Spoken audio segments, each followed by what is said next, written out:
Selamat datang di Baca Novel Channel. Jangan lupa like, komen dan subscribe agar tidak ketinggalan update terbaru dari kami. Terima kasih.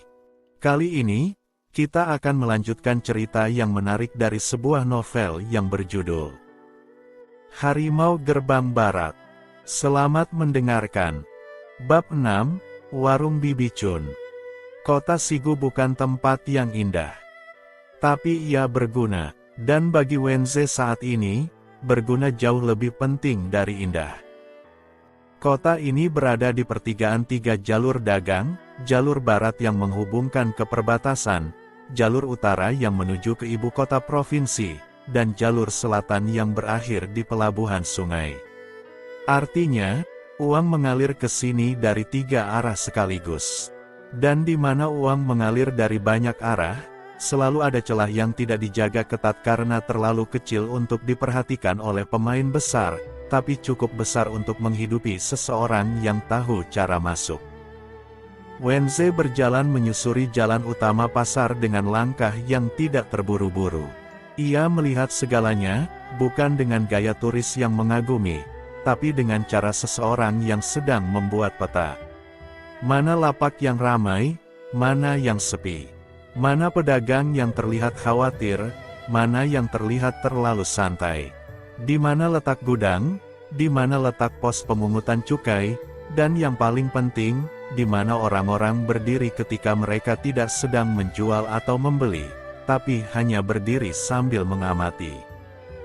Ada 2 orang seperti itu yang ia perhatikan. Keduanya berpakaian biasa, tapi posisi berdiri mereka terlalu sadar diri untuk menjadi pedagang biasa. Mereka tidak melihat ke arah Wenze, tapi justru itu yang membuatnya curiga. Orang yang benar-benar tidak memperhatikan seseorang biasanya setidaknya melirik sekali. Orang yang sengaja tidak melirik sudah memutuskan untuk tidak melirik. Ada bedanya. Ia mengubah arah jalan dan masuk ke gang kecil di sebelah kiri. Bukan karena takut, tapi karena ia belum siap untuk diperhatikan. Belum, ada waktu untuk muncul dan ada waktu untuk menghilang, dan kemampuan membedakan keduanya adalah keterampilan yang paling berguna yang belum pernah ia temukan diajarkan di buku manapun.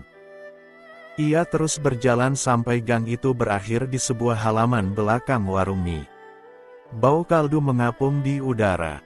Seorang perempuan tua sedang mencuci mangkuk di bak kayu, punggungnya ke arah Wenze.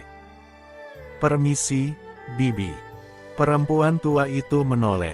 Wajahnya penuh kerutan, tapi matanya tajam. "Aku mencari pekerjaan," kata Wenze. "Pekerjaan apa saja? Aku bisa hitung, bisa tulis, bisa angkat barang kalau perlu. Bayaran tidak harus besar, asal ada makan dan tempat untuk tidur malam ini."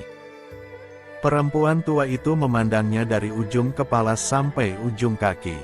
Ia melihat baju yang bersih tapi lusuh, postur yang terlalu tegak untuk anak jalanan, dan tangan yang terlalu halus untuk seseorang yang biasa kerja kasar. "Kau bukan dari sini," katanya menyimpulkan. "Baru datang dari barat," jawab Wenze. "Keluargaku sudah tidak ada, aku perlu mulai dari awal." Kalimat itu tidak sepenuhnya bohong. Hanya dikemas dengan cara yang tidak perlu penjelasan lebih lanjut. Perempuan tua itu melihatnya lagi. Lalu ia mengangguk ke arah bak cucian. "Selesaikan cuci mangkuk itu dulu. Kalau kerjamu bagus, baru kita bicara." Wenze meletakkan kantong peraknya di pojok halaman yang kering, menyingsingkan lengan bajunya, dan mulai mencuci mangkuk. Warung mie milik Bibi Chun, begitu semua orang memanggilnya, meskipun ia tidak pernah memperkenalkan diri dengan nama itu, tidak besar. Tapi pelanggannya setia dan datang setiap hari. Itu artinya makanannya enak, harganya wajar, dan bisnisnya dikelola dengan baik. Wenze bekerja di sana mulai hari itu. Pekerjaannya bukan di dapur. Bibi Chun punya 2 orang pembantu memasak yang sudah tahu cara kerja masing-masing dan tidak butuh orang baru yang masuk dan mengubah ritme. Wenze diminta untuk membantu di depan, mencatat pesanan, menghitung uang kembalian, dan sesekali mengantarkan mangkuk ke meja ketika dua pembantu yang lain sedang terlalu sibuk. Pekerjaan yang tidak punya gengsi, tepat seperti yang ia butuhkan. Karena dari balik meja kasir yang kecil itu, ia bisa melihat segalanya. Siapa yang datang ke warung ini? Dengan siapa mereka duduk? Apa yang mereka bicarakan? Meski tidak semuanya bisa ia dengar, tapi gerakan tangan, arah pandang, dan perubahan ekspresi sudah bisa memberikan separuh cerita tanpa suara sama sekali. Warung adalah tempat di mana orang melonggarkan kewaspadaannya karena merasa sedang melakukan sesuatu yang biasa. Dan orang yang sedang tidak waspada adalah buku yang paling mudah dibaca.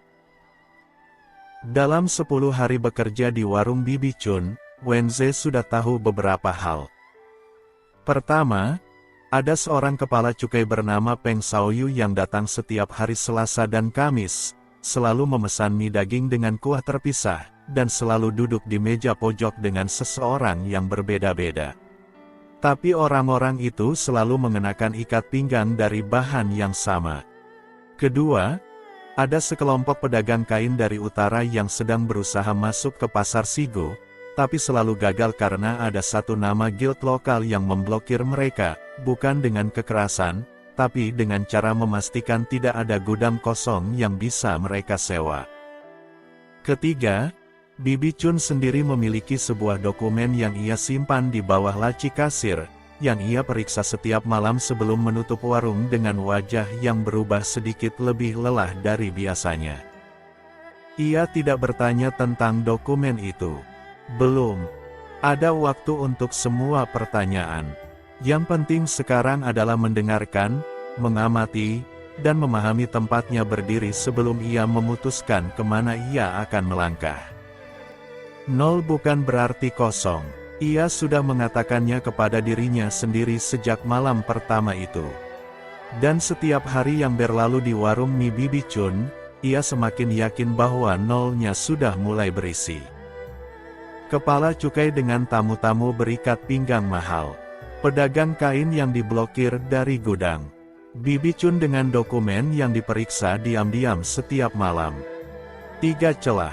3 pintu yang menunggu seseorang cukup berani untuk mengetuknya. Bersambung.